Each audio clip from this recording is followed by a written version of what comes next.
अभ्यास 104 महोदय, कहा गया है कि समाजवाद की तरफ देश प्रगति कर रहा है, लेकिन रेलवे में जो हो रहा है उसे आप देख रहे हैं।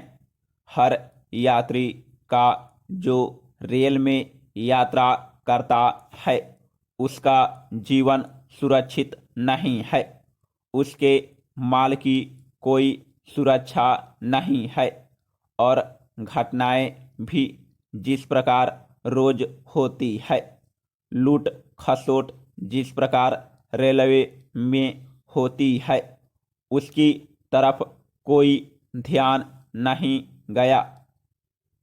मैं समझता हूँ अब समय आ गया है कि रेलवे को इस निकम्मेपन के लिए यात्रियों पर जो असुविधा हो रही है, उनका सामान जो लूट लिया जाता है, सोते हुए उनका सामान लेकर कोई उतर जाता है, कोई सज्जन जा रहा है तो उनकी घड़ी रेलवे में ही छीन ली जाती है, तो इसके लिए क्षतिपूर्ति की व्यवस्था करनी चाहिए और यह व्यवस्था कर में वृद्धि करके नहीं होनी चाहिए, बल्कि सरकार रेलवे प्रशासन में कमी करे।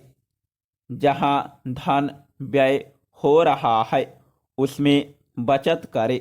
मैं यह नहीं कहता कि कर्मचारियों को सुख सुविधा न दी जाए, लेकिन जो साधारण देश का नागरिक है उसका भी ख्याल रखा जाए।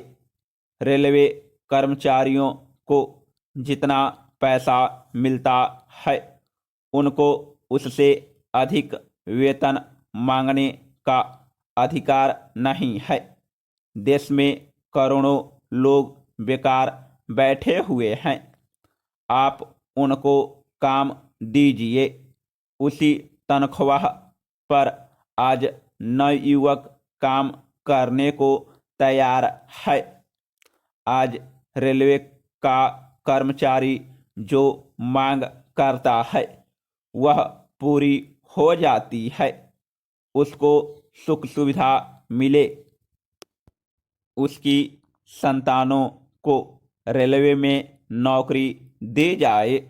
परंतु मैं कहता हूँ कि भारत के करोड़ों निवासी जो रेलवे में काम नहीं करते, आखिर उनकी संतान कहाँ जाएगी, उनको नौकरी कहाँ मिलेगी। Paragraph change. मान्यवर, दुख के साथ कहना पड़ता है कि सरकार में वह सामर्थ्य नहीं, शक्ति नहीं, उनके मंत्रियों में क्षमता नहीं कि वे ऐसी बातों का सामना कर सके। वे झुक जाते हैं, राजनीतिक आधार पर जय जयकार कराने के लिए, मत प्राप्त करने के लिए झुक जाते हैं। हिंदुस्तान की करोड़ों जनता को आप समाजवाद की शिक्षा देते हैं, लेकिन उनकी तकलीफ़ों की ओर कोई ध्यान नहीं देते।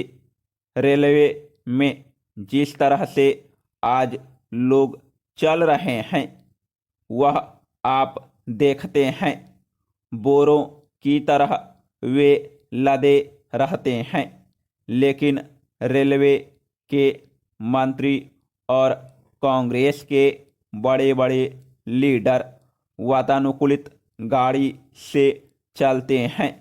यह बड़े शर्म की बात है कि तृतीय श्रेणी में साधारण यात्री के बैठने की जगह तक नहीं है, उसकी कोई व्यवस्था आप नहीं कर पाए। क्या यही समाजवाद का नाम है। आप समाजवाद का नाम लेकर रेल के किराए में बढ़ोतरी नहीं कर सकते। आपको इसका कोई नैतिक अधिकार नहीं है, जबकि रोज बरोज दुर्घटनाएं हो रही है और कर्मचारियों पर कोई रोक नहीं है। आए दिन हमारे वामपंथी नेता जो समाजवाद का नाम लेते हैं, रेलवे बोर्ड की निंदा कर रहे हैं। मैं पूछना चाहता हूं, आखिर इसमें कौन बैठा है? उसी के कर्मचारी हैं। रेल भवन बनाए बैठे